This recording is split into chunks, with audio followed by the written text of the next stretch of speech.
Aqueles irmãos que se encontram fora do templo, eu convido que estejam entrando para a gente estar aqui iniciar o nosso culto do Senhor. Eu vou estar orando e consagrando. Oremos. Deus eterno, Pai amado, como somos gratos, Pai, a Ti, porque aqui estamos, Senhor, mais um dia, e nós sabemos que é o Senhor que tem sustentado, é o Senhor que tem guardado o Teu povo, ó Deus.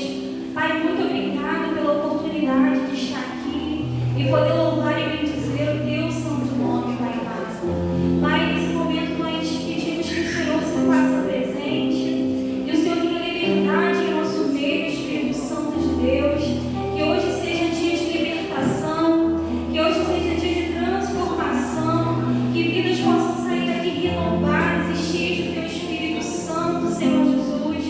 Aqueles que estão a caminho, a gente te pede, Pai amado, que o Senhor esteja apressando os passos, que o Senhor possa estar guardando, Pai, o Teu povo, e que o Senhor esteja na direção, Pai, no comando deste culto. A Ti te entregamos, ó Pai, e te agradecemos em nome do Senhor Jesus. Amém. Eu já convido o Ministério de Louvor para vir aqui à frente. Convido a igreja a se colocar de pé também. Nesse momento você pode sair do seu lugar, cumprimentar o seu irmão, desejar um domingo abençoado para ele. Eu costumo dizer que a gente não vem assistir, a gente vem prestar um culto ao Senhor. E o que nós viemos hoje entregar a Ele? O que você veio entregar a Ele aqui?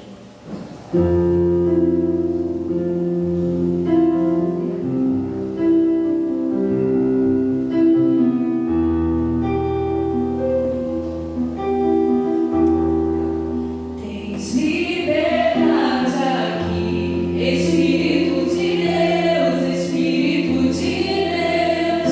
Tens liberdade aqui, Espírito Santo, Espírito Santo.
Todos em uma só voz. Vamos o tema? No amor do Pai, vamos completar a missão. Divisa. Porque Deus amou o mundo de tal maneira que deu seu Filho unigênito, para que todo aquele que nele crer não pereça, mas tenha a vida eterna. Amém. Se encontra em João, capítulo 3, versículo 16. Vamos estar fazendo a leitura bíblica de forma alternada.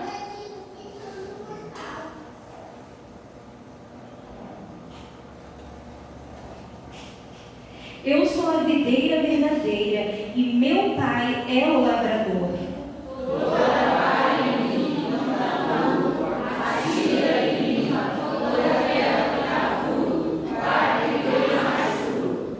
Vós já estáis limpos pela palavra que vos tenho falado.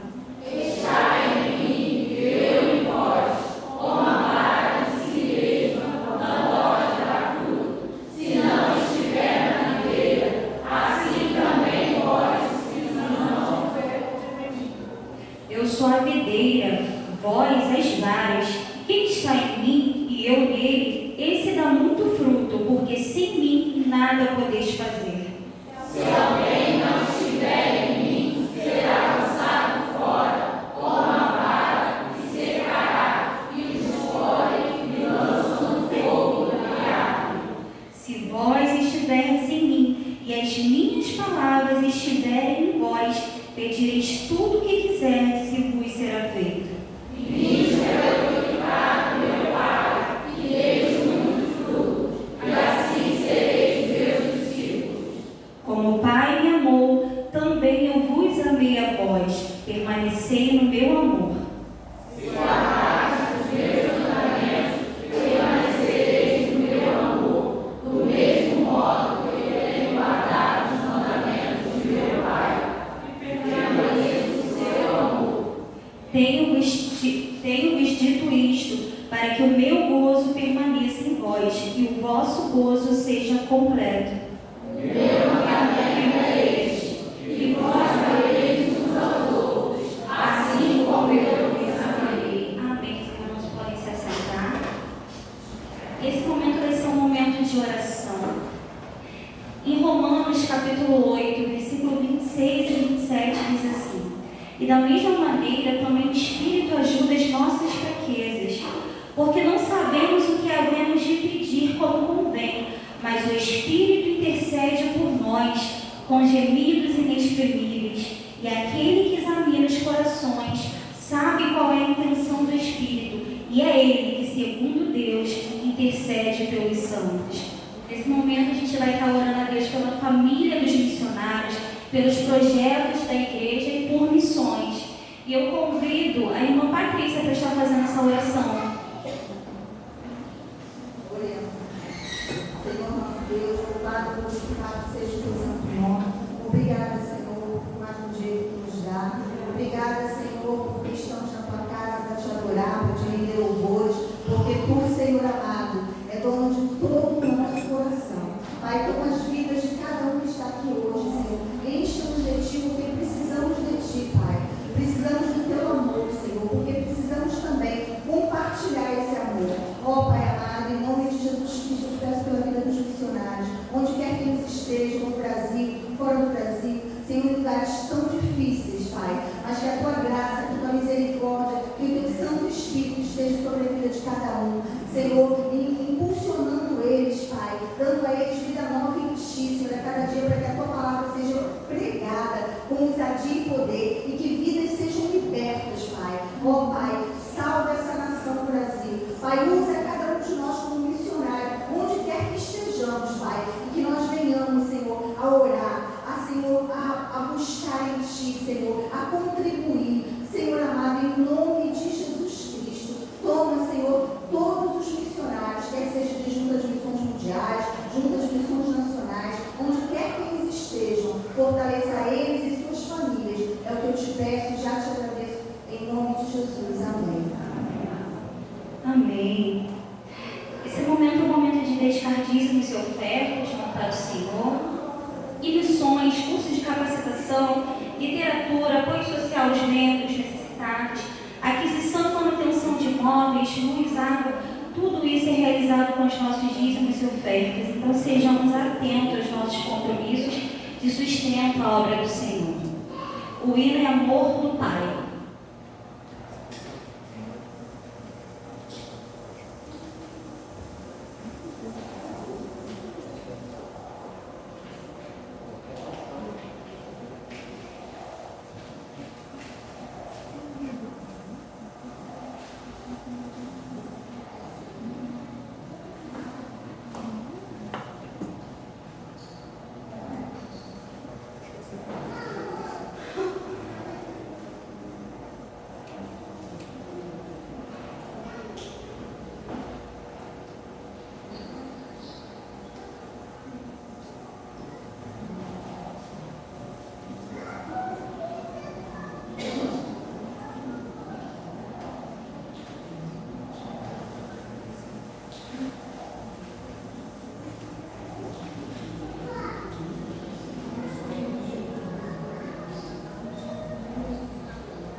algum agradecimento.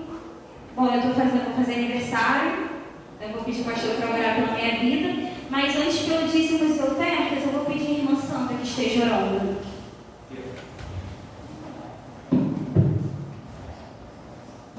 Ó Senhor Deus, graças te damos, ó Pai, por estarmos aqui na tua casa nesta noite, ó Pai. Graças te damos pelos dízimos e ofertas que foram entregues na tua casa, Senhor. Que o Senhor possa estar nos dando sabedoria para fazermos o melhor para a tua casa, Senhor. Para estarmos alcançando vidas para ti, Senhor. Graças te damos, ó Pai, por tudo que tem feito em nossas vidas, ó Pai. E pelo culto desta noite, ó Pai, por tudo que já foi feito e que há de acontecer aqui nesta noite, ó Pai. Essas bênçãos que eu lhe peço, agradecer em nome do Senhor Jesus. Amém.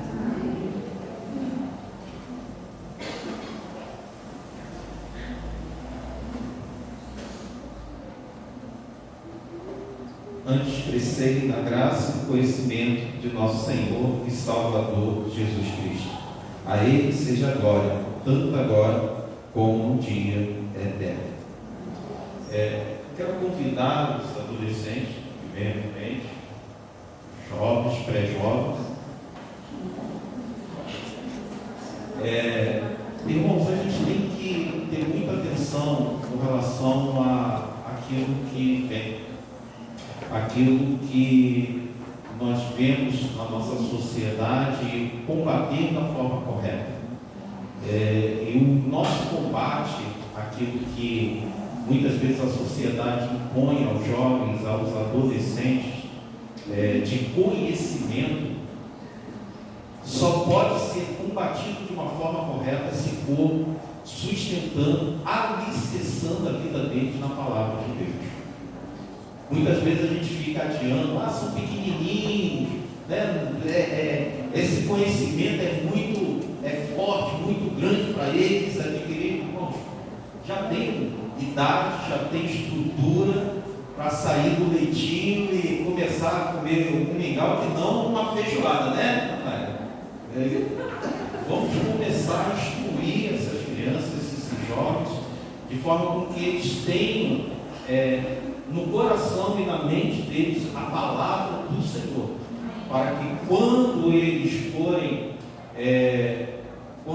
forem ali no mundo, na escola, quando eles forem assim chocados com aquilo que é diferente do que eles recebem em casa ou recebem na igreja, eles têm estrutura para responder, eles têm estrutura para combater o bom combate, utilizando a palavra de Deus. Então, hoje eles deram início a nova classe, uma classe ampla que precisa aumentar mais. Os professores vão contar com vocês para que vocês possam ajudar eles e assim possam não somente adquirir conhecimento, mas também compartilhar esse conhecimento. Vamos orar pela vida da Natália, pela vida da Larissa, em seguida estarei orando pela vida da classe.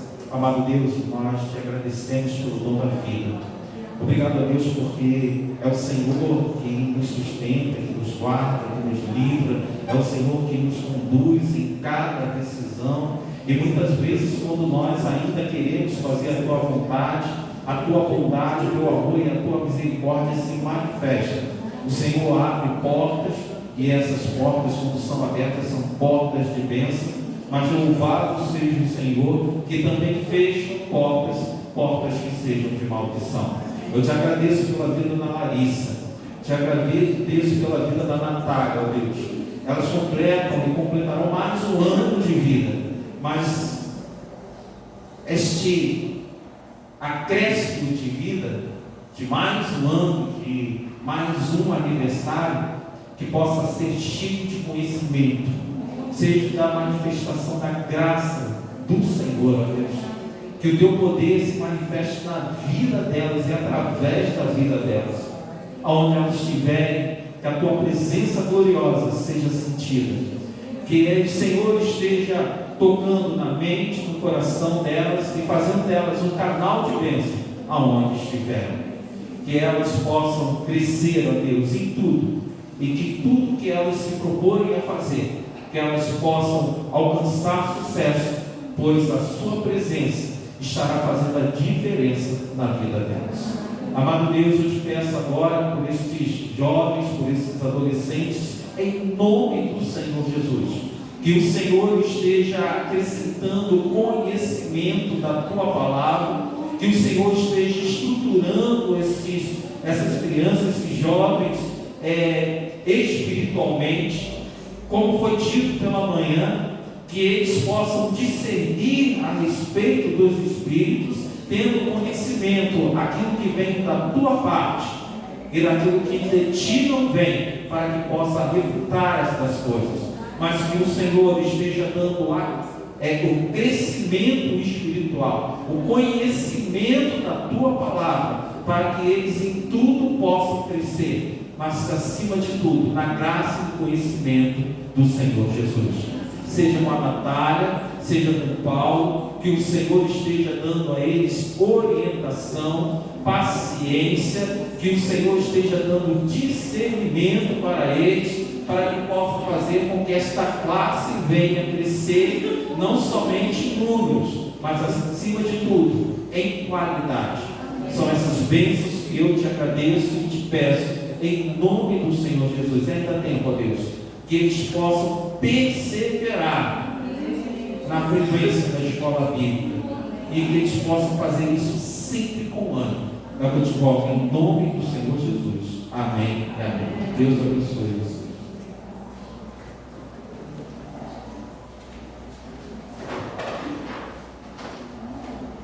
Amém.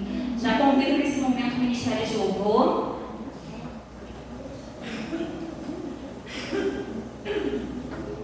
Já convido a igreja também a se colocar de pé.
Você prestou bem atenção no que você falou?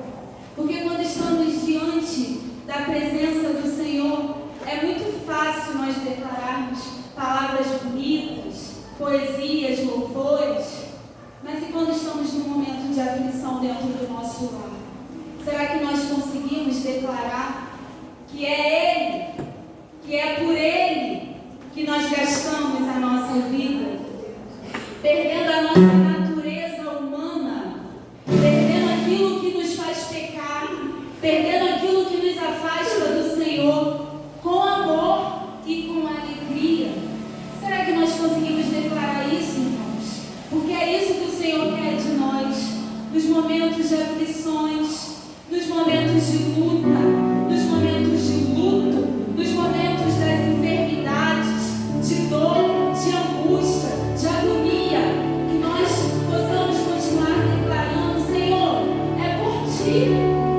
é por Ti que nós estamos aqui, Pai, é por Ti, é por amor, é com alegria, não é por obrigação, não é para agradar o pastor, não é por religiosidade, não é por costume, não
Nesse momento, a gente vai estar orando pela ministração da palavra.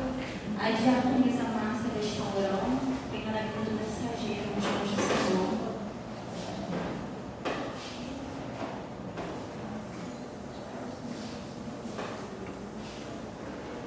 Oremos. Senhor Deus e amado Pai, muito obrigada, Senhor, por tudo que aconteceu até aqui nessa noite. Muito obrigada, Senhor, porque eu tenho certeza que os desafios, Senhor, suas servas se enfrentaram para chegar até aqui. E aqui nós estamos, Senhor, para ouvir agora o Senhor falar conosco. Que o Senhor possa preparar os nossos corações sedentos, que o Senhor possa falar a cada pessoa aquilo que ela precisa ouvir. E que nenhum do teu servo venha daqui da tua casa da mesma forma que entrou, que saímos daqui com o coração cheio do Espírito Santo. Fala conosco, Senhor, fala aquilo que nós precisamos ouvir. Perdoa, Senhor, nossos pecados, nossas falhas e nos ajuda, Senhor, a ouvir a tua voz. Fala aos nossos corações, guarda o teu servo que irá falar a tua palavra. Seja com ele, usa seus lábios, usa ele como instrumento nas tuas mãos. E fica aqui conosco, nos ajuda também em reverência para o que só temos falar em nome de Jesus. Amém. O senhor quer fazer a apresentação? Convidar o missionário Ricardo, por favor. Irmãos, Patrícia, os vídeos foram enviados na ordem certinha para ela. Então, está na ordem que foi enviado, tá bom? Seja bem-vindo. Deus abençoe o irmão. Está acompanhado da esposa, vai apresentar devidamente, mas desde já queremos agradecer pela presença do irmão, que o Senhor possa usar o irmão, como tem usado no campo, possa usar aqui para que possa edificar a nossa vida e compartilhar a sua experiência, assim como a palavra. Mais uma vez, vamos orar. Amado Deus, eu te agradeço pela vida do teu servo, que aqui está. Ele se propõe a fazer a tua obra e agora, ó Deus, vem compartilhar com a tua igreja aquilo que o motiva e aquilo para o qual o Senhor o chamou para executar neste terreno, nessa seara tão grande que o Senhor coloca para os teus servos. Desde já nós te agradecemos pela instrumentalidade do teu servo que tem ocorrido no campo, mas te pedimos que o Senhor faça dele um instrumento seu nesta localidade, para que tudo aquilo que ele venha a falar, a compartilhar, possa edificar a tua igreja, inspirar a tua igreja a trabalhar e a colaborar com esta missão tão maravilhosa. Fique conosco, Deus. É o que eu te rogo e te agradeço, em nome de Jesus. Amém.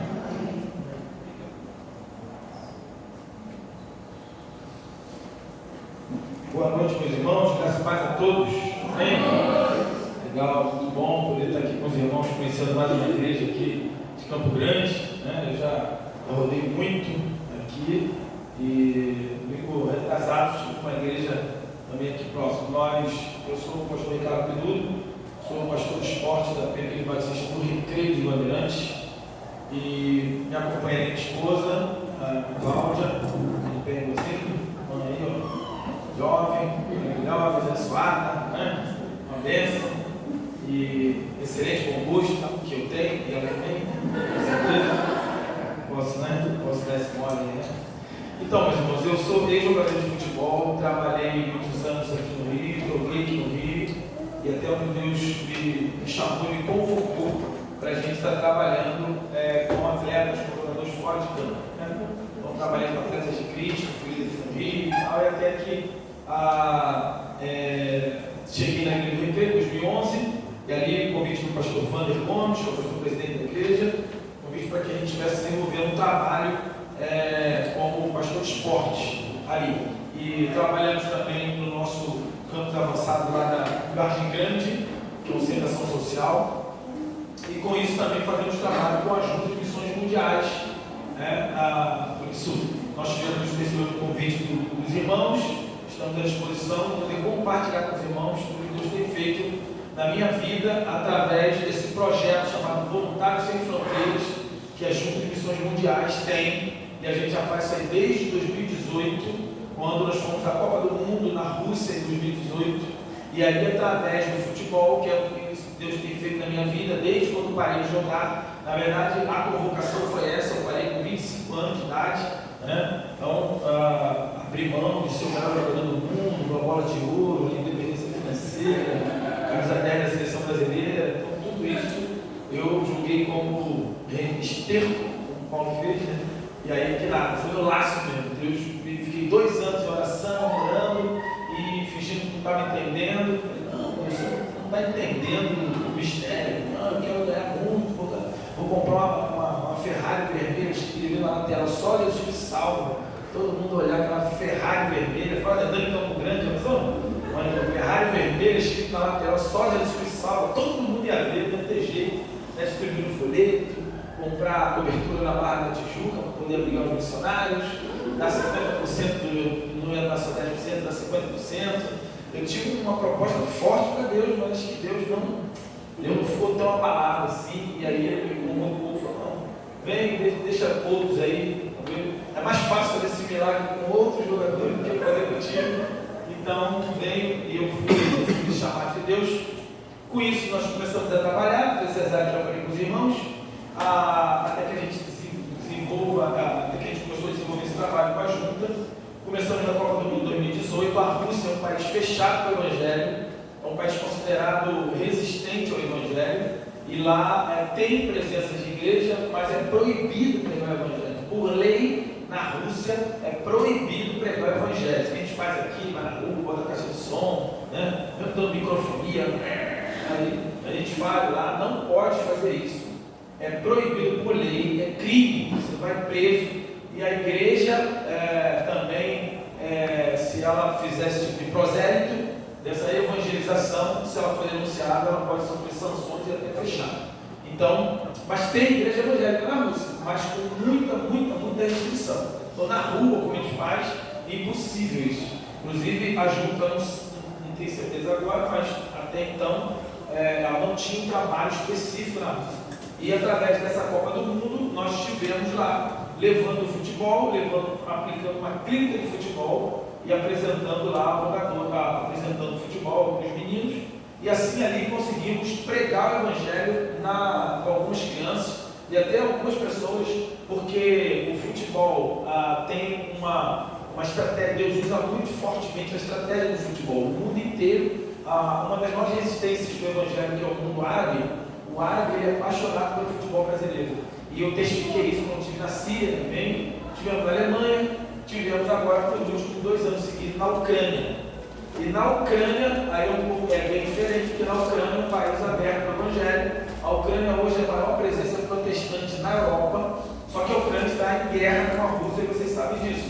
E nós tivemos lá em 2023, tivemos em 2024, e agora estaremos em agosto também de 2025. E lá na Ucrânia, por causa da guerra, nós tivemos lá muitas dificuldades. E na guerra, que tem vários pastores, cerca de 400 pastores envolvidos na guerra, deixando a sua igreja e estando lá na guerra, servindo a nação, servindo o exército ucraniano. E com isso a gente tivemos lá em 5 cidades, tanto 2023 quanto 2024, e locais, cidades que as crianças não podem quase sair na rua, as crianças estão com dificuldade na escola, com muita tristeza, muitas perderam seus pais na guerra, crianças pequenas que perderam o pai, a mãe, o tio, ou o irmão mais velho, ou o avô, às vezes até a mãe também, mulheres, algumas que vão servir de alguma forma na guerra e são alvejados por granada, por bomba, qualquer coisa que seja, mas a maioria com certeza de homens. Então, muitas crianças que perderam os seus entes queridos lá, e nós estivemos lá levando essa proposta. Então, locais que dificilmente conseguiria reunir 15, 10 crianças, quando a gente chegava na cidade e apresentando essa alternativa, a gente encontrava muita facilidade. Então, ao invés de reunir 15, 10, 20 crianças, chegava a reunir 200 crianças numa cidade como essa do vídeo aí que eu vou pedir para você passar, o vídeo na cidade de Rendeville, onde nós estivemos lá e foi uma oportunidade muito rica. Queria que você passasse aqui. Você pode ver um pouco, tá? Pode ser água natural, temperatura natural mesmo. Pode soltar o vídeo aí pra gente. Olá pessoal, nós acabamos de chegar aqui na cidade de Iradevilho. Depois de uma viagem saindo de Levi, cerca de 200 quilômetros, chegamos nessa cidade com uma história magnífica, extraordinária que eu quero compartilhar com você. Aqui nesse local, essa igreja, que ano que vem fará 100 anos de existência. Só que 65 desses 100 anos vai ser reunido em casa, escondido, por causa do governo soviético que impedia de pregar a palavra, de viver. E a partir de 91, quando eles alcançaram a independência, 6 anos depois, eles construíram esse templo aqui. A Igreja Batista aqui de Iradevilho, que hoje é pastoreada pelo pastor André, conhecido por nós como André. Ele também é ex-jogador e ele é treinador da equipe aqui da cidade, no time Triunfo, onde nós estaremos agora à tarde levando a palavra, levando a paz, levando a esperança através do futebol para mais de 200 crianças aqui, porque foi uma divulgação aqui na cidade, e nós estaremos aqui de uma forma especial, histórica, levando a palavra através do futebol. Você é importante, esteja conosco, você que orou, você que contribuiu, você que está junto, aí na igreja do Recreio, pessoal do Crack da Paz, pessoal que nos acompanha, a igreja junto, pessoas mundiais, estamos todos juntos nesse esforço para levar a paz e meia guerra através do futebol. Deus abençoe a todos.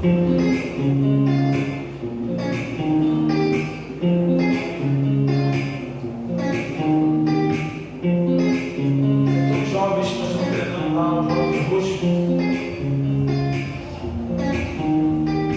Cada exercício é uma aplicação bíblica para essas crianças.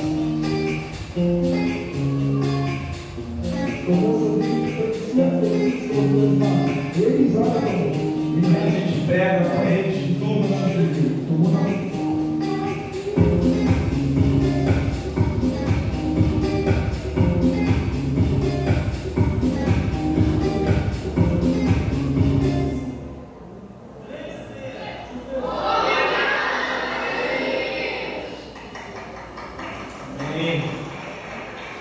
Então você pode aplaudir o Senhor por essa obra aí?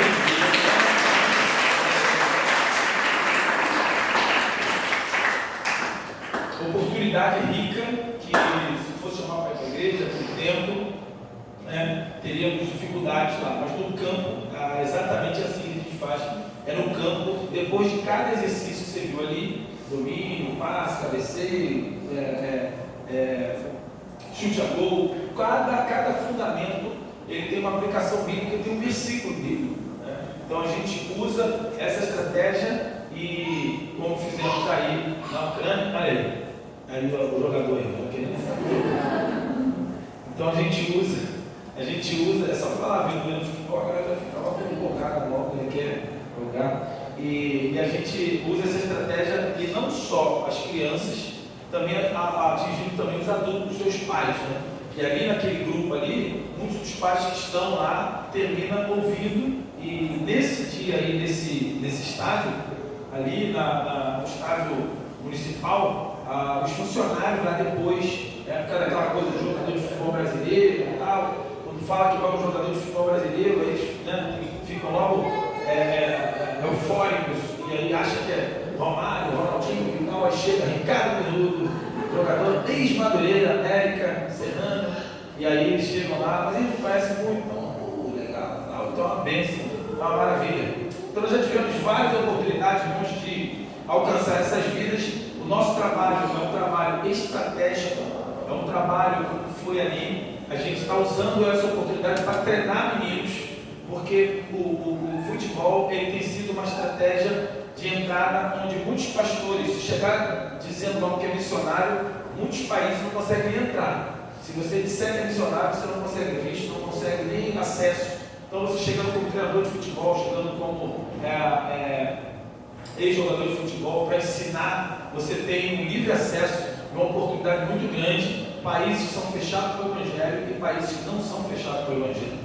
Então, tanto um quanto o outro, a gente tem uma facilidade muito grande, é uma forma estratégica que a gente usa para alcançar essas pessoas para Cristo. E lá, você viu aqueles meninos que estavam de camisa roxa, nós estamos treinando esses meninos, assim como fizemos na Rússia, treinamos 20 jovens russos, isso em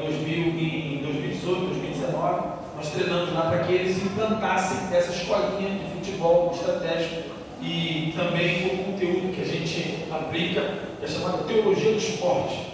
Então, dentro desse conteúdo, o que é a teologia do esporte? É mais ou menos o que Paulo muitas vezes usou, né? O estilo literário é pegar o princípio bíblico e apresentar numa linguagem esportiva, numa linguagem que eles possam, de forma, por a semelhança, eles se sentem mais à vontade e a gente pode aplicar o Evangelho de uma forma mais estratégica dentro da realidade que eles estão vivendo, né? Eu vou passar algumas fotos para vocês e relatando a nossa última ida no ano passado. E essa primeira foto aí, que está no mapa todo vermelho, né? Nós estamos indo, você que está olhando, a parte daqui à sua esquerda, o vermelho mais claro, onde nós ficamos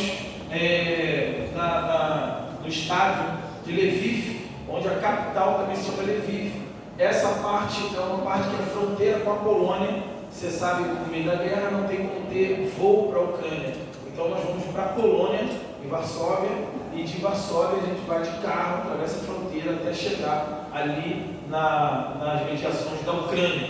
E ali na Ucrânia, nessa parte ali mais clarinha, é a divisa e é o estado de Lviv, e a divisa com a Polônia. A guerra está nesse outro lado aqui, onde tem esses foguetes ali, esses aviões ali. Lá de cá é a Rússia. Nós fazemos um trabalho lá de cá, embora seja o oposto, mas a Ucrânia é um pouquinho maior que Minas Gerais. Então, na verdade, mesmo sendo do lado lá próximo à Polônia, todo o território ucraniano é um território suscetível de ataque, né, da Rússia, como aconteceu nesse ano passado que a gente vou mostrar para vocês ali.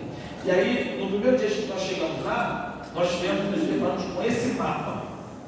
Em 2023, essa parte próxima à Polônia, que está um vermelho mais clarinho ali, ela estava em branco, ela estava fora do raio de ação da Ucrânia. Mas no primeiro dia que nós chegamos lá, quando você entra na Ucrânia, você tem que baixar um aplicativo para você ir seguindo, né, onde está sendo o mapa de calor de ataque do exército russo. E aí, quando nós abrimos no primeiro dia, nós nos deparamos com esse mapa aí, mostrando que toda a área da Ucrânia, inclusive onde a gente estava, ela estava na probabilidade de ataque. E nesse dia, no primeiro dia, nós chegamos lá no sábado, ficamos no domingo, treinamos na igreja, na segunda-feira, quando a gente ia sair, a sirene tocou de uma forma muito forte e nós nos deparamos com esse, através do aplicativo, com esse mapa, e esse mapa estava indicando que a gente não deveria sair, a gente deveria continuar na local que a gente estava na igreja. Essa era a informação do governo, né? A informação técnica. Mas aí nós fizemos uma oração rápida e eu me lembro que eu orei, falei com Deus e coloquei para Deus, né? O que a gente ia? E agora? O que eu vou fazer, né? Vamos ficar aqui na igreja, no estado, na igreja grande, na capital, ou nós vamos ter que sair? E aí Deus falou, foi para isso que eu te chamei.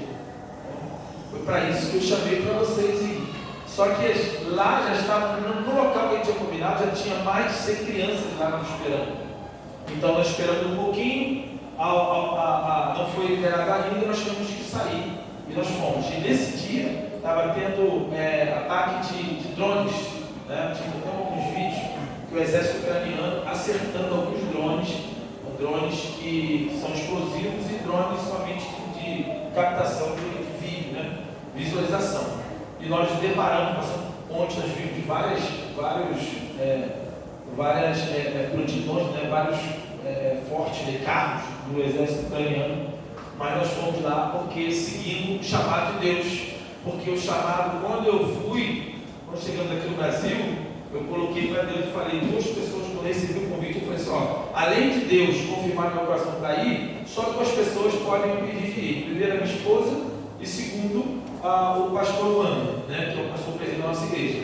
E aí, para mim ir, tinha que ter feito o seguro era muito bom. E aí a minha esposa falou, não, você pode ir.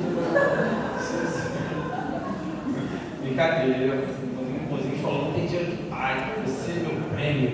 Né? Aí eu fiquei fortão. Então eu vou pagar uma glória de Deus, amém? Aí eu fui, chegando lá, deparamos no primeiro dia com essa questão aí. E aí a questão e a pergunta que vem pra gente, né?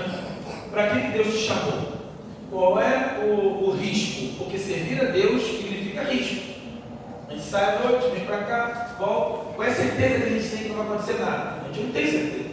A gente vem para adorar a Deus, para servir o Senhor, para subir um morro para poder pregar, para encarar uma situação difícil, né? Então a gente anda na rua, pode sofrer uma fechada, pode ser atropelado, pode atropelar alguém, pode acontecer mil coisas. Então, quando a gente sai para fazer a obra de Deus, quando a gente servir o Senhor, todo o serviço de Deus existe riscos. Todos os discípulos passaram por risco, todos os missionários passaram por risco, todos os homens de Deus passaram por risco, por covas de leões, por rios, atravessar rios, por enfrentar feras, por enfrentar lança, por enfrentar a igreja perseguida, então por aí fora.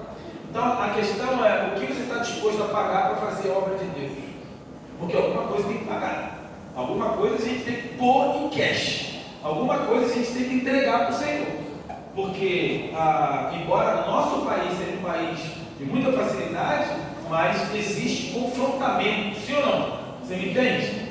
Existe confrontamentos e você tem que decidir. Não, com medo de perder emprego, eu vou fazer isso que o patrão está mandando fazer. Com medo de perder o meu amigo, então eu vou fazer isso, vou fechar com ele, vou fechar com ela, vou seguir. Me chamou para ir não sei aonde e eu estou vendo que aquele lugar não é de agrado do Senhor, que ele vai me arrebentar, vai acabar com a minha vida, vai me prejudicar, mas eu vou com medo de perder o amigo, perder a amiga, perder o colega. E muitas vezes a gente vai ter que frustrar pessoas que a gente acha que é nosso amigo, né? A gente acha que é o nosso bem e na verdade não é, nem ele sabe o que é bem para ele. Então você sabe que não faz bem, você sabe que não convém. Então a vida cristã é exatamente isso. Então chega um momento que a gente está em conflito, a gente tem que decidir, ou a gente vai servir a Deus ou a gente vai fazer a nossa vontade. E a obra missionária, existe a obra missionária transcultural, existe a obra missionária posicionamento diante de Deus do que Ele quer que você faça. E aí nós fomos lá, essa foto aí é lá no local, que a gente, da igreja, essa igreja lá no fundo, estava esperando a gente para que a gente pudesse fazer esse trabalho com as crianças. Passa aí. Próxima foto aí. Essa foto era na igreja, essa igreja é mais de 400 anos, 500 e poucos anos do templo, né? Foi logo um pouquinho depois da reforma que essa igreja, o templo foi reerguido, essa igreja depois foi entregue à convenção lá, né, Batista da Ucrânia, e aí ela é centenária, essa igreja agora lá, a igreja Batista lá em Lviv, que se reúne lá e eu tive a oportunidade de pregar. Esse aí é o missionário Anatoly, ele é missionário da Junta de Missões Mundiais, e ele é sustentado pela nossa igreja, a Igreja do Recreio, e ele estava comigo interpretando lá, traduzido para o ucraniano. E foi um tempo muito legal lá nessa igreja, e o povo muito desafiado, mesmo com tanta dificuldade que existe, muitos jovens adolescentes sendo desafiados e crescendo, Deus fazendo uma obra transformadora lá naquele local, né? Em meio à dificuldade naquele país, Deus tem feito uma obra tremenda de desafio. Amém. Passa aí a próxima foto aí. E tem sido um tempo muito bom, um tempo de muita transformação, onde muitos jovens, né, têm sido transformados. Essa casa aí, nós dormimos nessa casa, essa casa do pastor Andrei, está ali ao meu lado, aquelas coisas pretas, são as duas, essa é a esposa dele, ao centro as duas filhas dele, adolescentes, e o pastor Andrei ali, mais à sua direita. Nessa casa que nós unimos, onde o pastor Andrei mora com a sua família, essa casa foi uma das casas que recebeu a pregação do Evangelho na época da perseguição do governo soviético sobre a Ucrânia. Lembra que eu falei no vídeo? Que aquele templo lá foi feito em 97, mas antes, aquela igreja, o templo, ele tem 30 e poucos anos, mas a igreja se reúne há mais de 100, porque pegou a época que era perseguido pelo governo soviético. E onde é que eles se reuniam? Nas casas. E essa casa aí, que a gente dormiu, foi uma casa que abrigou e pregou o Evangelho durante décadas e décadas, no meio da perseguição soviética, onde era proibido. E isso é essa questão política, meus irmãos, que a gente ouve na televisão, mas uma das coisas mais de realidade que a gente sabe sabe a realidade espiritual. Porque a Rússia, ela é fechada para o Evangelho, é contra o Evangelho. E a Ucrânia, ela é aberta para o Evangelho. A Ucrânia é a maior presença protestante na Europa. O maior avivamento que existe na Europa. Você sabe que é um país já envelhecido, um país onde o Evangelho iniciou muitos anos atrás, séculos atrás, e que agora está na decadência. Igrejas da Europa que se fecharam, que viraram boate, que viraram biblioteca, que viraram um montão de coisa. Igrejas, templos que foram fechados. Na Ucrânia, o Evangelho está bombando. Muitos jovens adolescentes são levantados por Deus para pregar o Evangelho. Nós estivemos lá no local pregando e tinha adolescentes sendo treinados para poder assumir igreja. Porque lembra que eu falei que tem 400 pastores na guerra? Alguns deles já até morreram. Mas essas igrejas foram renovadas.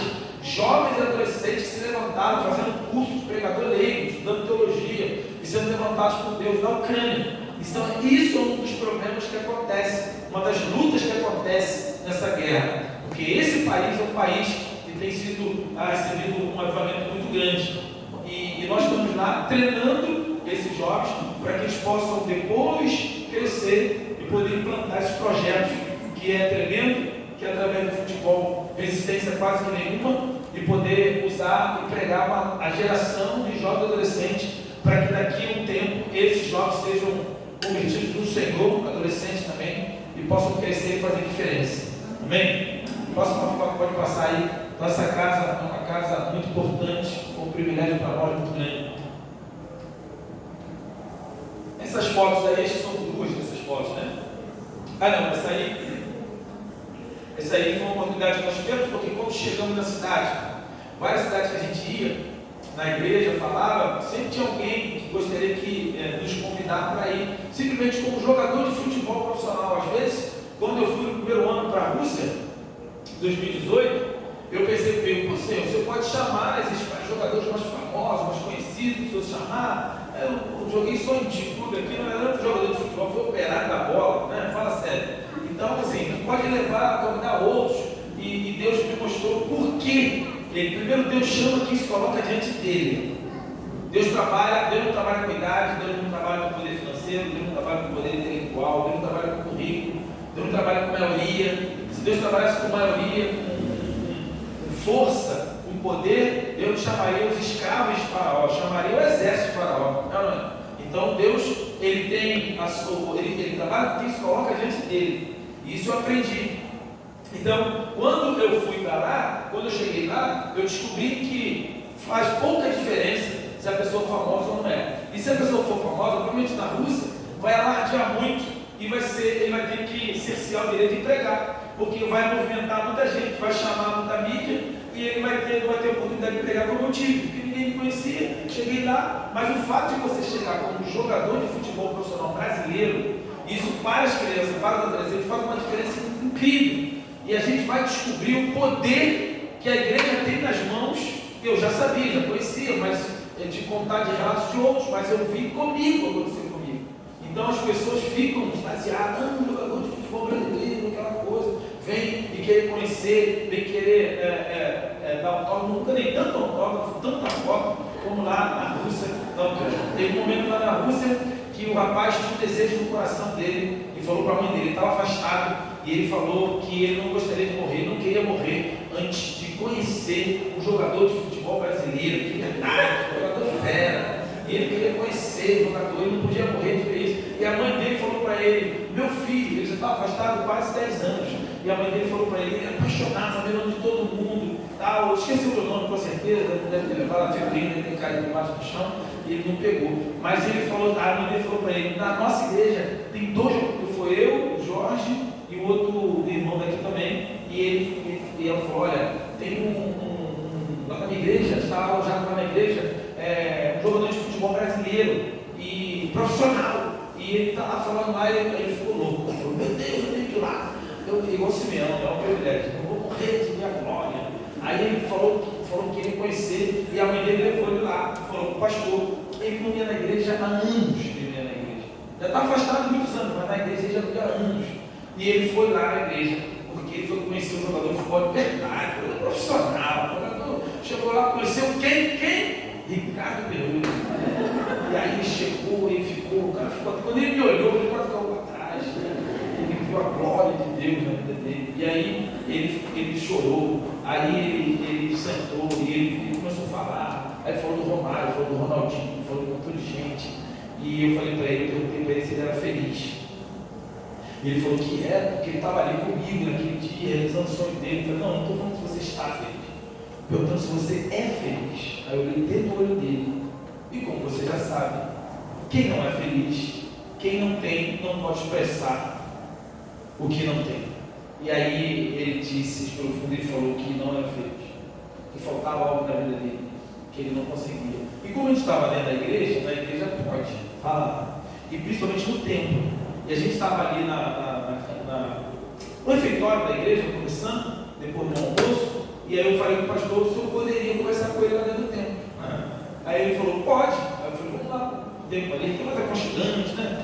Vai dar aquela entrada, dei uma entrada na canela dele, no joelho dele, dei uma entrada, né? Cheguei com a palavra e falei de Jesus, e eu coloquei para ele a oportunidade dele confessar Cristo como Salvador. Porque aí lá dentro do templo eu podia dar uma chegada na canela dele, lá fora não podia. Era uma de lei, é questão de lei. E aí, mas por que ele veio, irmãos? A igreja tem tantos cultos, ele nunca veio. Por que ele veio naquele dia? Por que ele foi lá na igreja? Por quê? Pode falar aí. É João, mas não? Joãozinho? João Pedro? Davi? Com esse nome aí, ele tem que jogar muito mesmo, porque Davi jogou muito. Olha, tem Davi, Luiz, é só um jogador fera. Fala aí, por quê? Nós fomos lá por causa de quê? Ele pensou alto, tadinho, não sei quando ele. Foi ele, foi flamenguista? Qual é o seu nome aí, flamenguista? Mário? Brian. Ele tá falando de jogador também, Brian. Nome em inglês, né? Fala aí, cara. Entrega o rolo. Sei lá. Então vou botar fita. Então por que ele foi lá na igreja? Por quê? Porque tinha culto, vários cultos, tinha culto tocando, tinha um montão de gente, tinha festival de sorvete, tinha festival de pizza, tinha um montão de coisa, ele nunca foi. Por que ele foi nesse dia? Porque a glória de Deus estava lá. Isso aí, qual é o seu nome? Larissa. Isso aí, Larissa gosta de falar também. Pode se expressar. Então é isso aí mesmo. Eles foram lá porque o jogador de futebol brasileiro estava lá. E qual era o sonho que ele tinha? De conhecer o jogador de futebol brasileiro. Aí o que Deus faz? Bota um jogador de verdade, um jogador profissional, gente, pelo amor de Deus. E aí ele chegou lá, né? O cara jogou no Madureira, jogou no América. Vocês conhecem? Jogou no Serrão de Petrópolis. Olha aí. E aí ele, e o Serrão jogou no Flamengo. Esse cara ficou o Flamengo no ano. Gol de Anapolina. Não sei quem lembra aí, quem lembra? Não lembra mais, né? Flamenguista, você sabia disso, flamenguista? Não sabia não. O Brian. Esse cabelo aí, cara, por mais R$20, você almoça em qualquer lugar.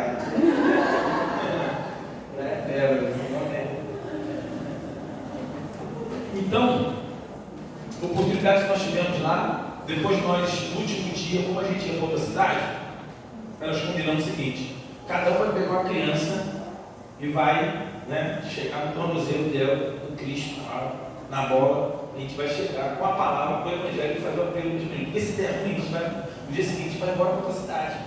E aí nós chegamos, cada um pegou e nós fizemos lá, chamamos ele e falamos, como sempre se fala, usando os princípios, usando a linguagem do futebol, usando os princípios e aplicando a palavra. Né? Então, os três que nós fizemos, os três aceitaram a Cristo como Salvador e foi uma bênção. Então, meus irmãos, isso é possível porque Deus usa estratégia para a nossa vida. Aí algumas pessoas chamavam para a gente ir, nós fomos lá numa creche, aquela foto lá que passou, essa foto aí nós estamos falando, aí surgiu a oportunidade. Pelo simples fato de ser jogador de futebol profissional, nós fomos lá, nada a ver, né? Nada a ver com o pastor e tal, igreja, mas a apresentação secularizada é que nós estaremos, jogadores de futebol, treinadores de futebol brasileiro, estarão visitando a instituição. Então nós fomos naquela creche lá, e chegando de lá eu fiz umas brincadeiras com a criança, quando ela fazia aquilo, eu tenho uns segredos, né? Eu troco o joelho, tiro o olho, tiro o dedo, faço um monte de coisa, né? Tudo para a honra e glória de Deus. E as crianças não estão acostumadas com isso. Adulto brincando com criança, possível, não existe isso. As crianças, muitas delas perderam os pais, né? muitas delas estão tristes, não estão indo nem para a escola direito. E eu brinquei com elas lá, elas soltaram. No final, contei a historinha lá do menininho que tinha o lanche, que dividiu o lanche com a rapaziada toda, e Deus multiplicou o lanche dele. E aí eu perguntei quem queria receber, que Deus multiplicasse coisas na sua vida.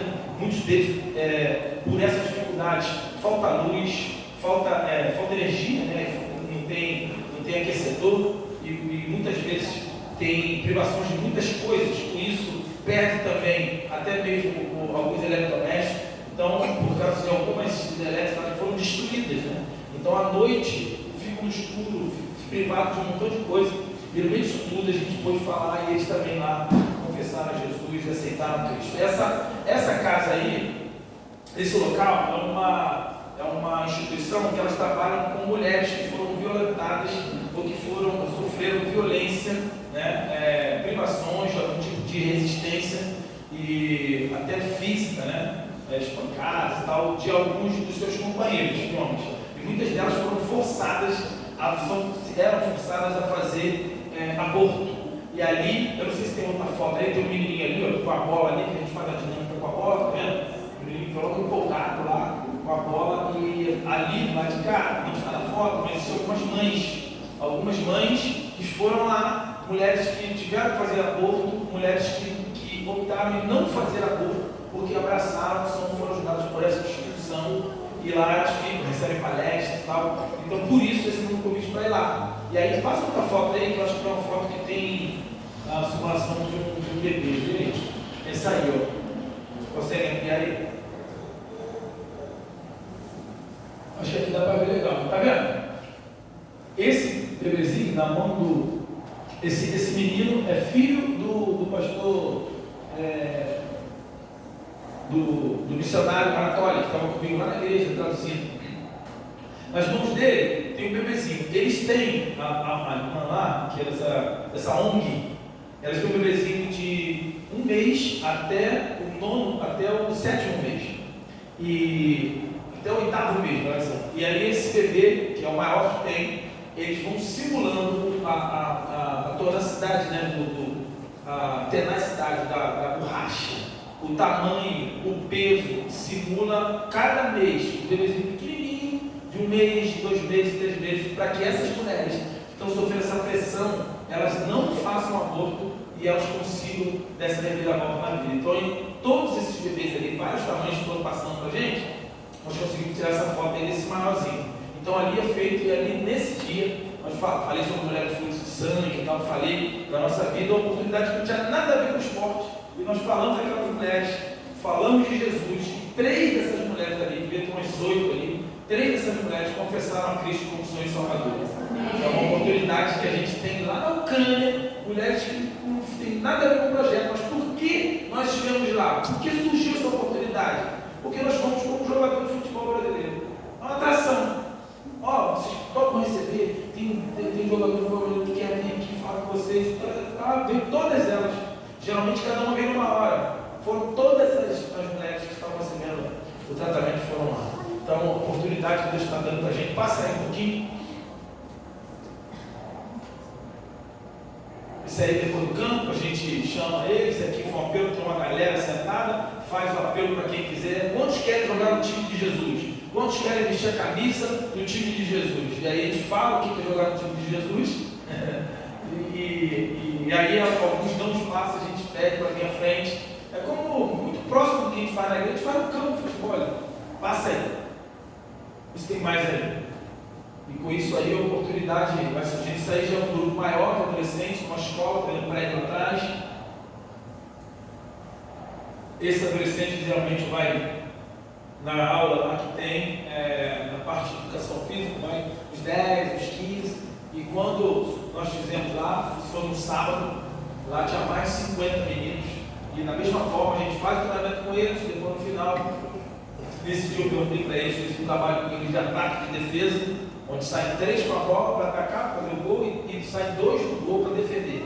Trabalho de ataque ou da defesa, né? O que tem a ver isso com a Bíblia? Né? Tudo. Porque eu perguntei para eles, o que é mais fácil, atacar ou defender?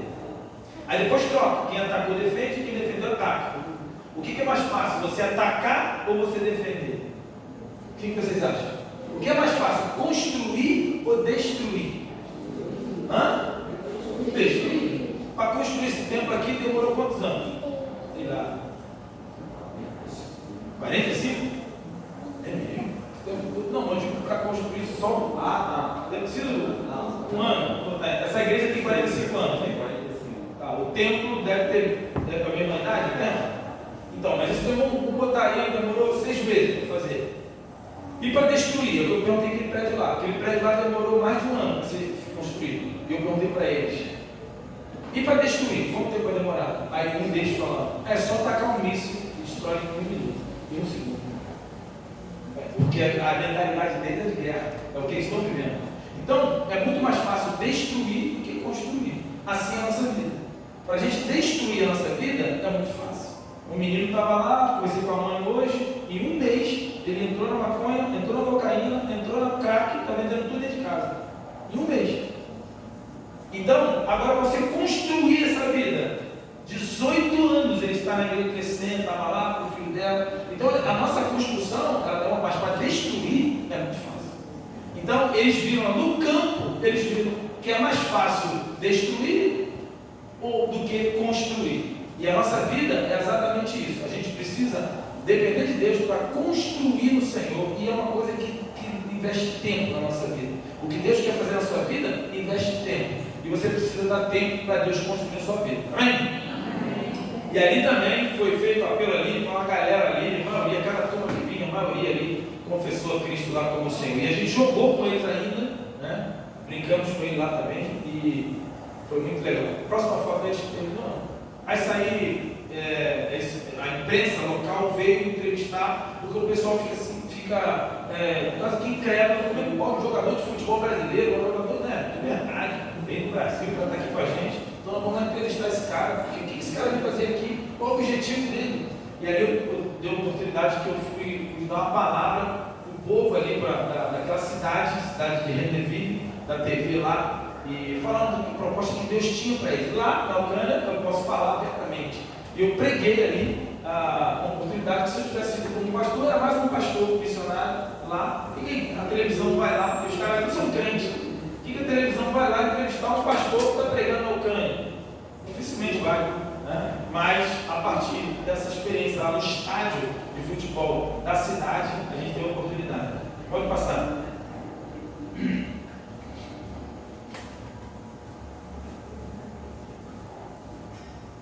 Esses são os exercícios que a gente faz, bota o conezinho ali, vai ver o conezinho? Cadê? Olha o cone ali, bota o cone, eles têm que driblar o cone e chutando o gol, né? E a aplicação é assim como eles têm que driblar o cone e fazer o gol para alcançar o alvo, que é fazer o gol, que é alcançar a vitória. Assim na nossa vida nós temos também que desvencilhar do mal, do pecado, do erro, do engano. E a gente precisa, para poder desvencilhar e fugir do mal, a gente tem que viver uma vida, se a gente ficar parado, o cone, né, nos atrapalha. E a gente tem que aprender a sair das adversidades da vida. Ali são 4 fotos que eu montei, você pode até passar, pode ir passando, voltando. Aí, no último dia que nós estivemos lá, em Levi, almoçamos na Caparatória, domingo, e no dia seguinte veio, a gente já tinha saído, e no dia seguinte, como nunca tinha acontecido na cidade de Levi, passou um foguetinho, na verdade não é nem míssil, é um drone frio, um foguetinho, melhor dizendo, e ele passou zunindo, um barulho muito alto, por cima da casa do Anatólia, onde nós estivemos domingo, almoçando na casa dele, andamos ali ao redor, próximo ali, e naquele local que nós passamos, e ele falou muitas das coisas que nós tivemos lá passando.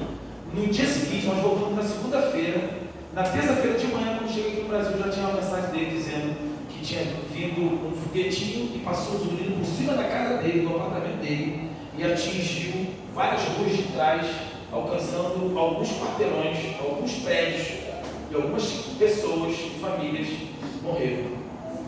Então, esse foi um ataque da Rússia em direção à Ucrânia.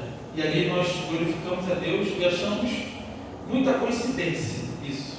Exatamente o local. Até então, a cidade de Levi e o estado de Levi jamais tinha sido atingido por isso, por esse ataque. E um dia depois de a gente estar saindo, aconteceu isso aí. Então existe, Deus ele nos envia, nos protege, nos guia, e a gente precisa confiar nele, precisa confiar no Senhor, para que Ele possa nos dar todo o projeto que Ele tem para nós, de nos honrar, nos abençoar. E a gente precisa confiar na obra. Façamos a obra do Senhor confiando no que Ele fez na nossa vida. E igrejas como aqui, a igreja dos irmãos do Vila Ieda, né? A igreja que tem sustentado a obra missionária, que tem ofertado, é a sua oferta nesse tempo de juntos, missões mundiais, de promoção missionária, é a sua oferta que tem gerado vidas, que tem podido gerar missionários, não só com a minha experiência para dar esporte, mas outros missionários de várias outras áreas, vários outros países. A obra é feita e alcançada porque vocês ofertam, porque vocês dizimam, porque vocês ajudam, ofertando, orando e intercedendo pela obra missionária. E com certeza, mais um livramento que Deus nos deu aí é fruto da obra de que igreja como vocês tem nos sustentado em oração, tem nos sustentado também financeiramente. Tá bom? Eu quero deixar um versículo aqui, uma palavra para vocês. Está em 1 Reis, capítulo 18. Você pode abrir aí. Eu não sei o tempo aqui, Quantos me dão mais 5 minutos para encerrar aqui? Quantos me dão mais 5 minutos? Levanta a mão. 5, 10, 15, 25, 35, 40, 35, 50, 55, 1 hora, 1 hora e 5. E você, Brian, está me ensinando também? Está vindo também? Está também?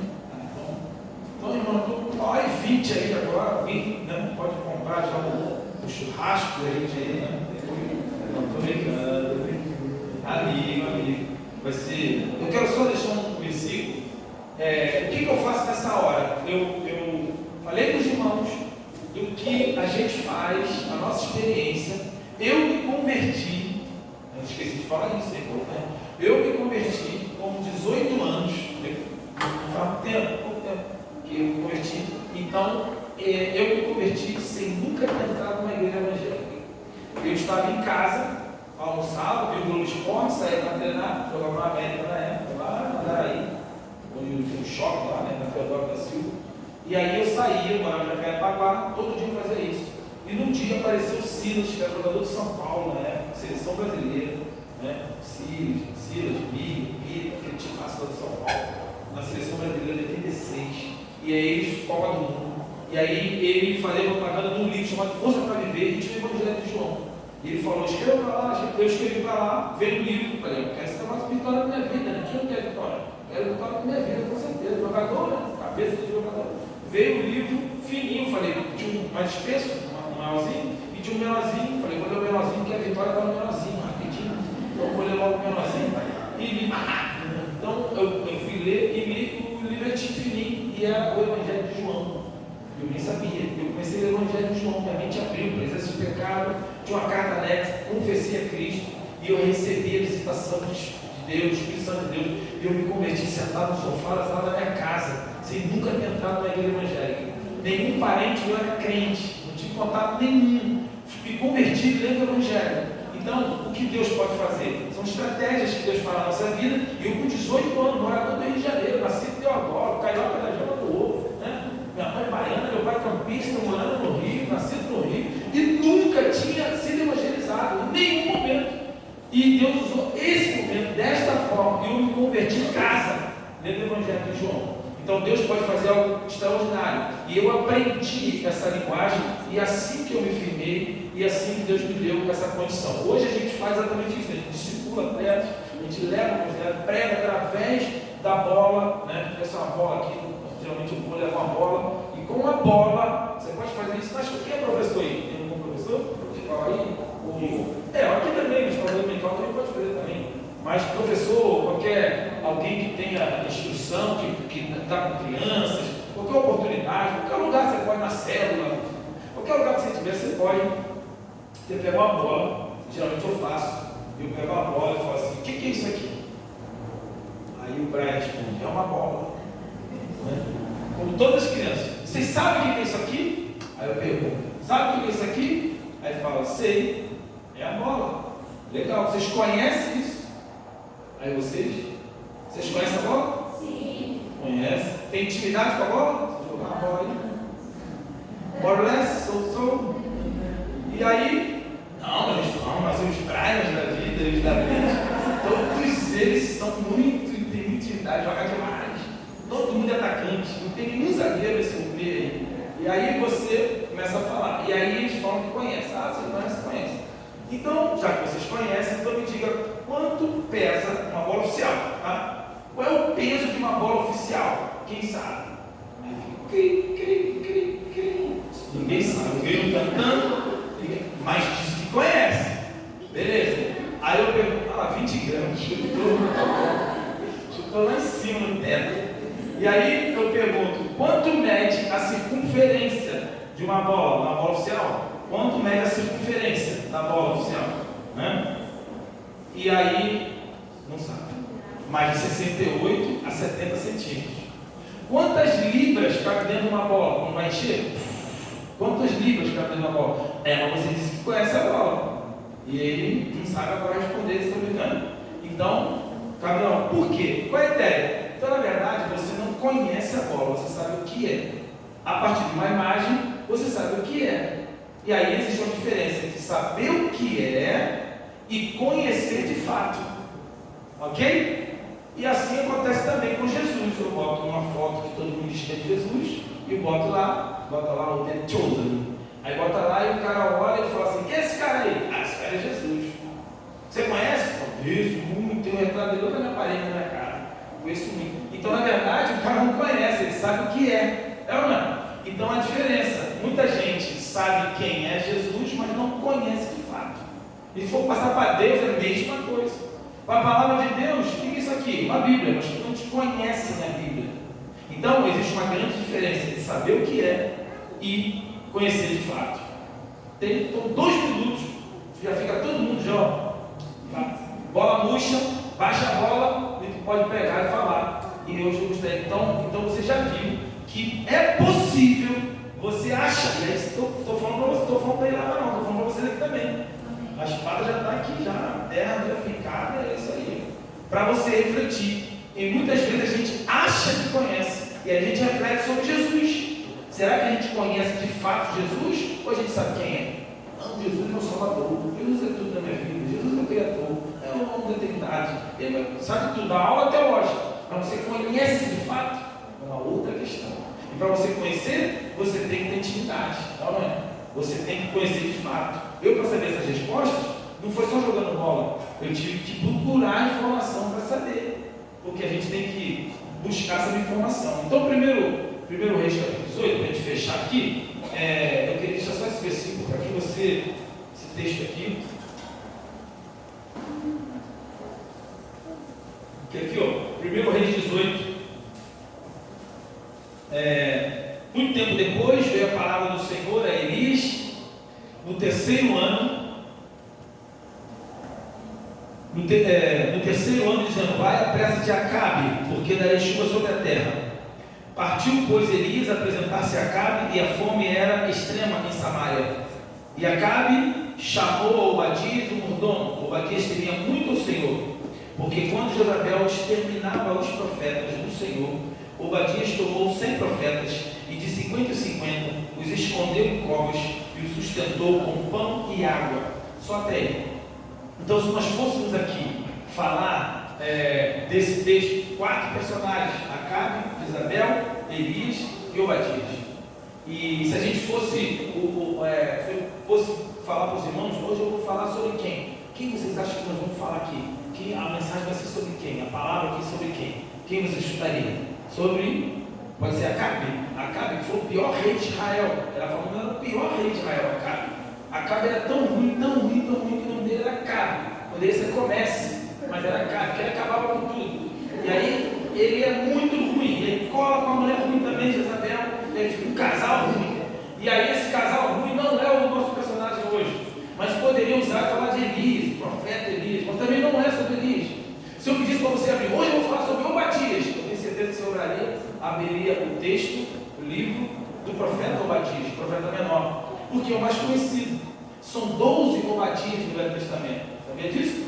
Mas o Obadias mais famoso é que você abriria o livro do profeta menor. Mas não é sobre aquele Obadias. É sobre esse Obadias aqui, que talvez você nem imaginava que tinha na Bíblia. Talvez você tivesse lido esse texto e não tinha percebido da grande importância dele nesse texto, porque Jezabel estava querendo matar os profetas, e a Bíblia diz que ele se levantou e sustentou 100 profetas, protegeu 100 profetas, e escondeu de 50 em 50 em covas, e sustentou com pão e água. Então Obadias, ele fez esse passo. Obadias se levantou contra a esposa do seu patrão, porque ele era mordomo de Acabe, porque ele foi chamado por Deus, ele teve autoridade para fazer isso. O nome Obadias significa servo do Deus Altíssimo. Então Obadias entendeu que antes de ele ser mordomo de Acabe, ele era servo de Deus Altíssimo.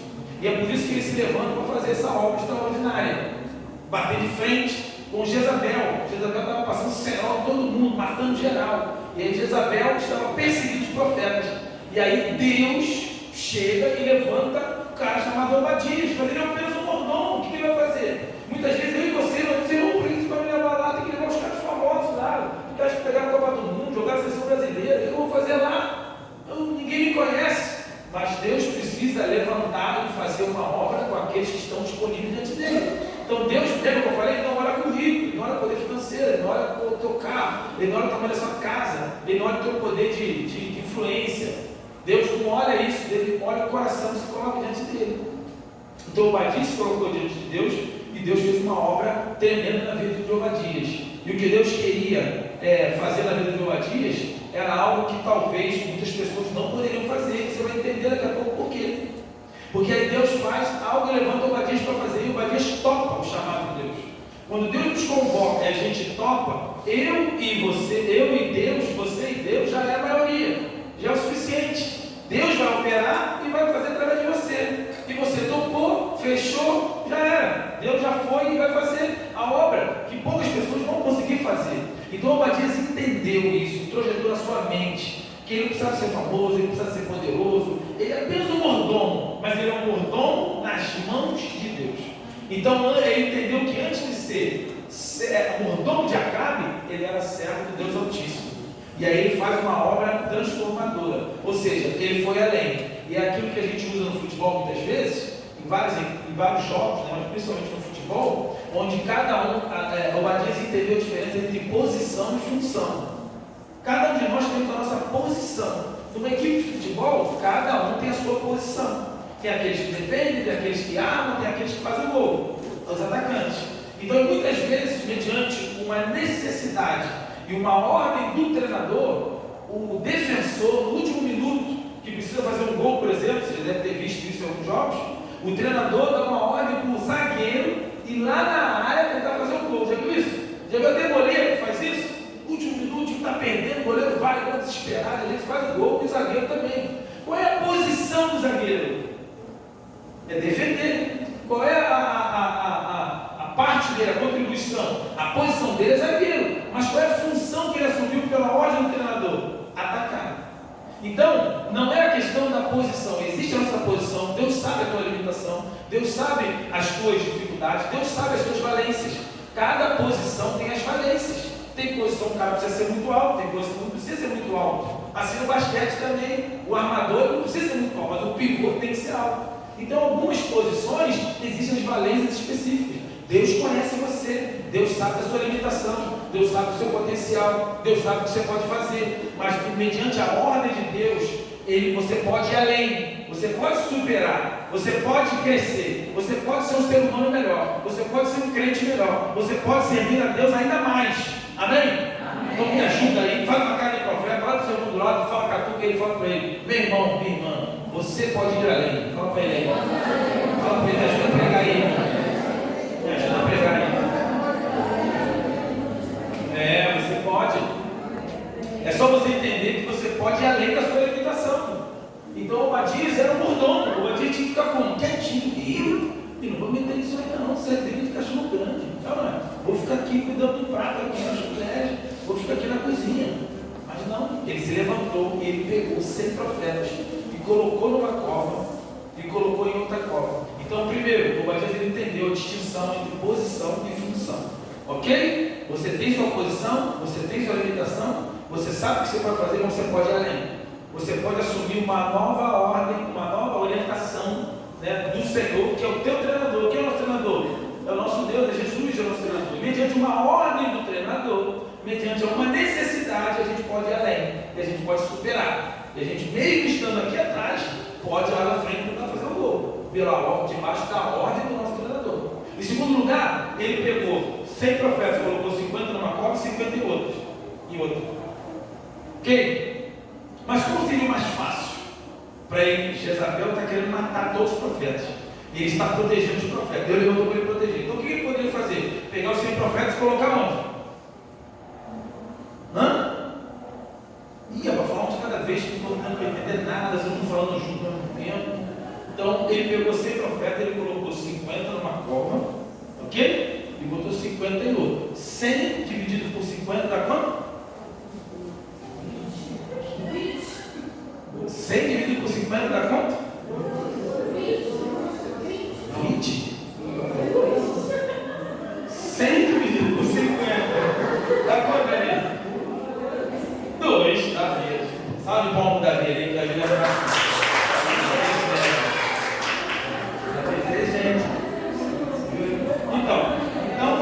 Então nós estamos agora organizados, nosso time vai estar organizado agora. Então de 50 profetas ele colocou 50 numa cova, 50 então ele usou quantas covas? 2 covas. Mas era arriscado, né? Porque ele pegou e teve que botar 50 lá e 50 aqui. O que seria mais confortável, mais fácil? Ele botar os 100 aonde? Numa cova só.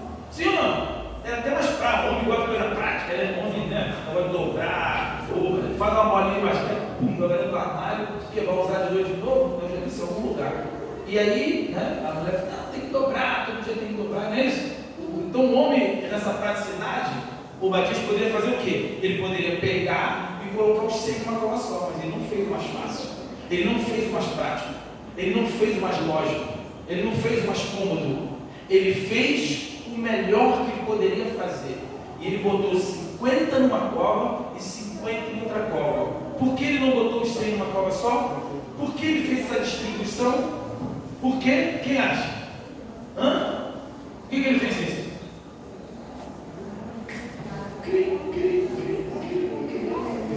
Pastor, muita pergunta, né? Responde aí, olha aí, qual é o nome do seu nome? Mauro? Paulo de Tarso, tá aí. Paulo de Virieta. Então, Paulo também. Se ele colocasse os 100 numa cova só, Jezabel podia encontrar e matar todo mundo ao mesmo tempo. Passar o cerol de uma vez só. Mas não, ele jogou 50 lá e 50 aqui. Porque se ela chegasse aqui, os de lá metiam o pé, não é? Embora, vazavam. E se ela bate lá, os daqui fugiram. Então, isso é o quê? Como não diz uma palavra?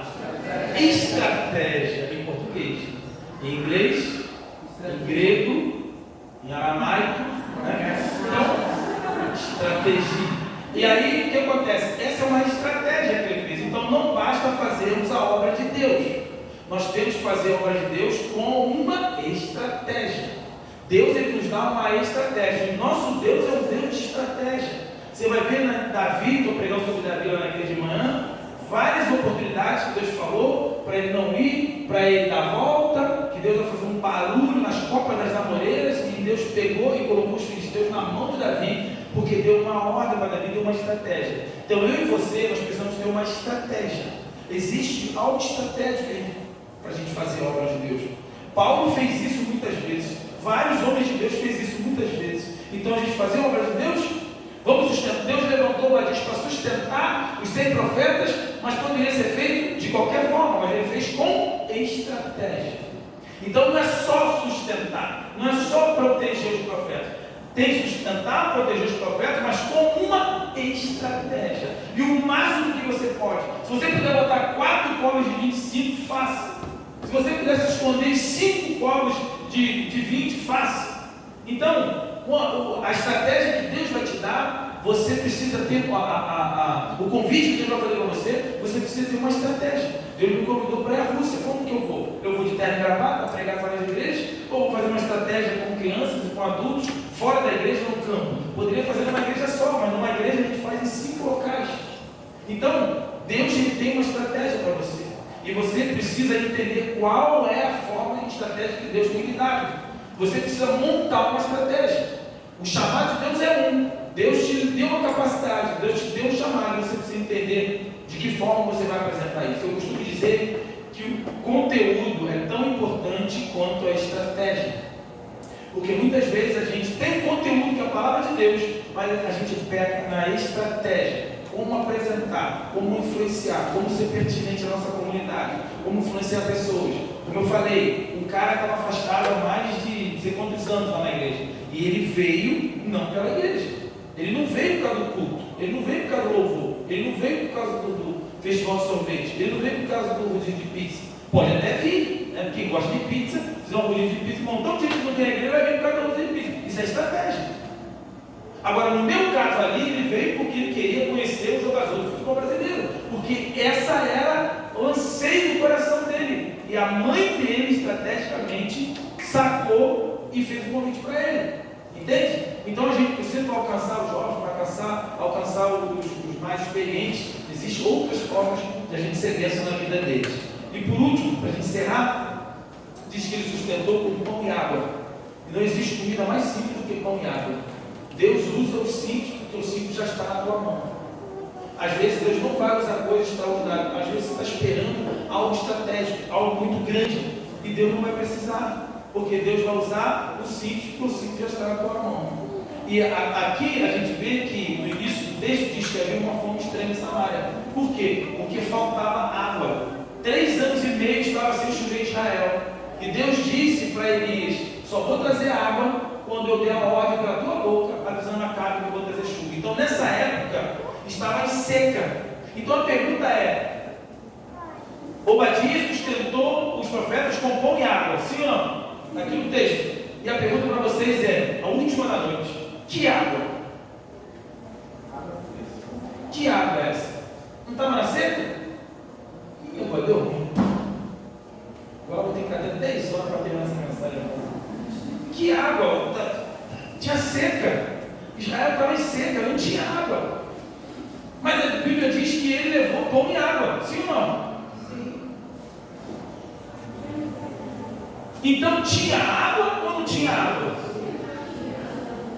Vamos ter que ter uma votação aqui. Favorável que tinha água, levanta a mão. Não tinha água. Israel, que era seca. Mas tinha água. Aonde? No palácio. E quem tomava conta da água? Quem administrava a água no palácio? Obadias. Está vendo? Porque às vezes Deus nem sempre é um medalhão que resolve. Nem sempre é o grande Elias. Porque Elias também estava na seca. Quem tinha água era no palácio. E quem administrava a água era Obadias. E Obadias separou a água. E para fazer pão precisa de água. Então ele fez com água, pão e sustentou os profetas. E foi uma bênção na vida deles. E eles não tinham nada. Quando ele chegava lá à noite para entregar o pão e a água, era uma abundância. Porque o pouco de Deus, quando chega no meio da escassez, se torna abundância. Eles não tinham nada, mas um pouco, pão e água. Vovó dizia, lembra? Fulano de tal está a língua, ele está a pão e água. Porque pão e água é a alimentação mais simples que existe. Mas Deus não precisa de algo extraordinário, Deus precisa do simples. Porque o extraordinário que faz é Ele, a partir do teu simples. Então você e eu, nós precisamos oferecer a Deus uma bola. Só precisamos oferecer a Deus um versículo. É uma ligação, é um abraço, é um aperto de mão, é uma cartinha, é o que for, é uma mensagem no zap, é uma mensagem lá no direct. Qualquer coisa simples, um telefonema. São coisas simples que quando chega no meio da escassez, na tristeza, na derrota, na angústia, numa vida perdida, faz uma explosão do Espírito Santo de Deus. Então a obra de Deus é feita com coisas simples. Então que Deus te abençoe e nos abençoe. E eu peço a oração de vocês, para que vocês nos apoiem, para que vocês sejam fiéis nesse tempo da junta, nesse tempo de oferta missionária, para que a obra não pare, para que a obra não retroceda, para que muitos missionários e projetos como eu, como estou envolvido, possam crescer e possam alcançar muitas vidas para a honra e glória de Deus. Amém? Amém. Vamos ficar de pé então. Quero orar com você agora. Dizer que não deu tempo da gente começar ali, pastor, mas aqui eu trouxe a junta para eu falar, para eu dizer para os irmãos que eu tenho as fichas aqui do plano de adoção missionária, que você pode preencher. Minha esposa vai estar ali atrás ali, você pode procurar, bota o seu nome, telefone, qual é a tua pretensão aqui, tem alguns valores aqui, pode ser o valor que você quiser, é livre. E essa fichinha vai ser levada lá para a junta e a junta vai entrar em contato com você para que você possa fidelizar essa ajuda e da oferta em oração, a oferta testemunhando também, a oferta financeira, você pode ofertar e pode ajudar na obra missionária. Amém? Vamos orar. Pai, no nome de Jesus, pedimos a tua bênção, pedimos a tua guarda, pedimos a tua projeção sobre nossas vidas. Abençoe essa igreja, abençoe esse local, abençoe o ministério, Pai, dessa igreja, desse local, a visão missionária, abrindo ainda mais, Pai, essa igreja batista Verieda, que o Senhor possa multiplicar a tua bênção, a tua visão desse povo, para que eles possam crescer ainda mais e abençoar a obra missionária. É a nossa oração no nome de Jesus Cristo. Amém e amém. Glória a Deus. Deus abençoe, meus irmãos. Obrigado.